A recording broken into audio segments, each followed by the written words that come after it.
My name is Peter Maina. I am the firstborn in a family of 4. And, all of us, I think the whole family was here at Spirit of Faith at one point. So this is where we've grown up. Yeah.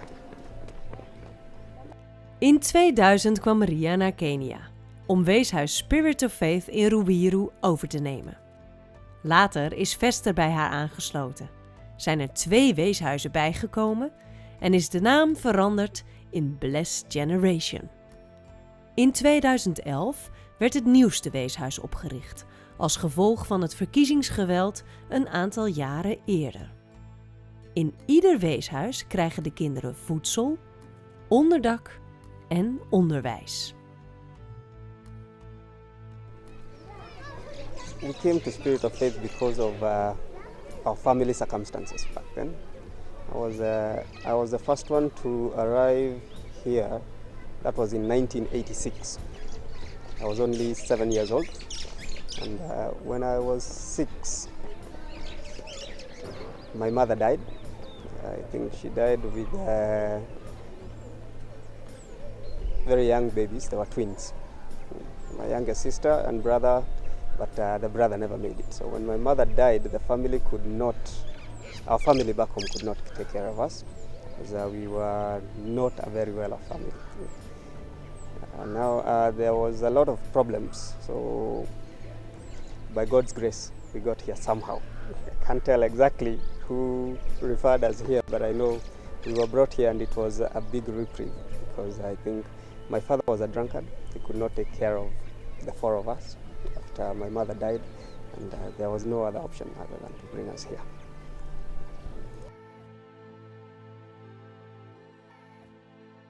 We got decent education, and there was food, clothing. Life is just normal. There are kids from experience. The time I've been out of Blessed Generation, I've been to several places, and I've seen that there are families that are living in bad conditions. Outreach program, we have it only here in Malindi so far. We have not begun the outreach program in the other homes because when we came to Malindi, we found so many children who are suffering while with their grandparents or with their mothers, mostly mothers or fathers who are HIV positive. And then you find the children there, the parents are bedridden, they can't go to work, they can't do anything. So you find the children are there, they can't go to school also, they're not eating. And then bringing them to the home for the children was a bit difficult because they'll miss their mothers back home who are still there. And we thought the best we could do is to help the children while they're with their family or their mother or their grandparents. So we began the outreach program where we give food especially to the families that are in problems or are HIV positive or are very poor, and then we take the children to school, we educate them, and we also give medical. For the HIV positive mamas, we begin by giving them, taking them to the hospital, and then they start the ARVs, which is the HIV medication.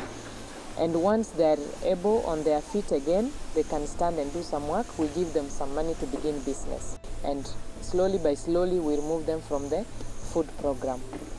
Even those who can manage now to educate their own children, maybe government schools, we remove them from the program completely. But so far, we've not reached there.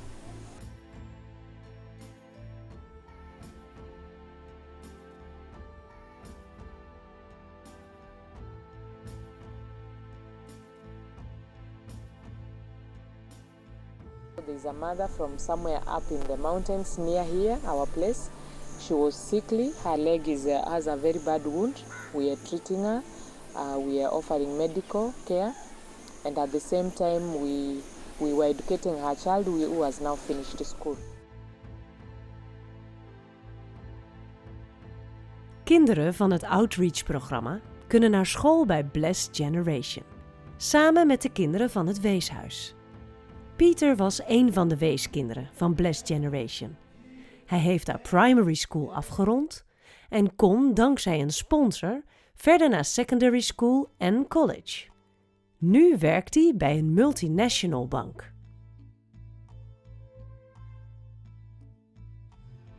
So after I got my job, I think I was able to take care of myself.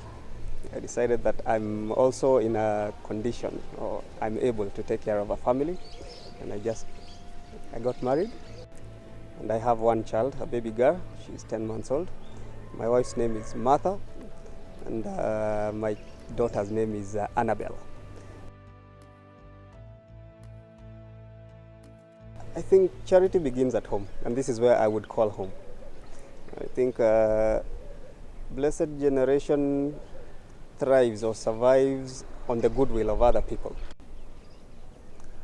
I cannot specifically pinpoint the person who paid for my primary school education or secondary school education. It is the well-wishers' donations that pushed us through, and I think it is only right, having grown up here, to just invest back. I think it is very important that we keep donating to help these children get a life, the kind of life that we're living. They need education, they need food, and they need to grow up to be responsible people. And that is why I donate to Blessed Generation. Yeah. Yeah, not every story is a success story, especially especially in our home, even in the children.